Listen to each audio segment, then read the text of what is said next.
استقالة وزراء حزب الاستقلال اعتبرتها أحزاب الأغلبية أمرا عاديا يحدث في جميع الديمقراطيات، معربة عن احترامها للإرادة التي عبر عنها حزب الاستقلال ولقرار اللجنة التنفيذية المستند إلى قرار المجلس الوطني.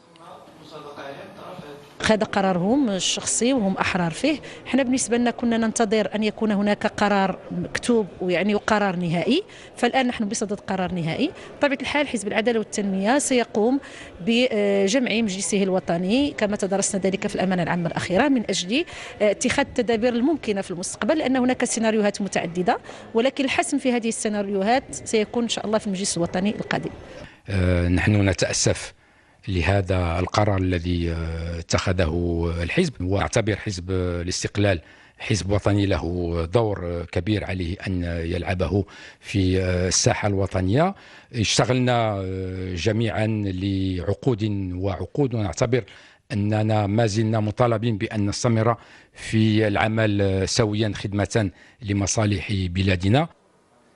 أحزاب المعارضة من جانبها دعت رئيس الحكومة عبد الإله بن كيران إلى إيجاد حل للأزمة الحكومية في أقرب الآجال بهدف تمكين المغرب من مواجهة التحديات المطروحة عليه. الآن احنا كنعيشوا واحد التحول قد يكون أساسي في المشهد السياسي في البلد، وعلى السيد رئيس الحكومة أن يتواصل مع الرأي العام الوطني ويشرح الرأي العام الوطني شنو هي الخيارات المتاحة له، علما أن الخيارات محدودة جدا، والأرجح أن السيد رئيس الحكومة سيرمم الأغلبية ديالو، ولكن يجب أن يسرع الخطوات باش تكون هذه الفترة الانتقالية قصيرة جدا. بعد أن عاين بأن مساهمته في تدبير الشأن العام لا تساهم في تطوير البلد ولا تساهم في تنفيذ برامجه، تقرر الرجوع إلى المعارضة.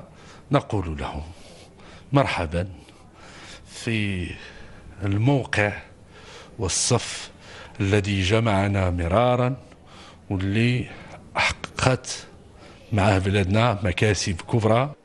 القوى السياسية أجمعت على أن رئيس الحكومة أمام محطة جديدة وسيناريوهات متعددة، منها تشكيل أغلبية حكومية جديدة من خلال التحالف مع أحد أحزاب المعارضة أو الاتجاه إلى حل البرلمان والإعلان عن انتخابات تشريعية مبكرة.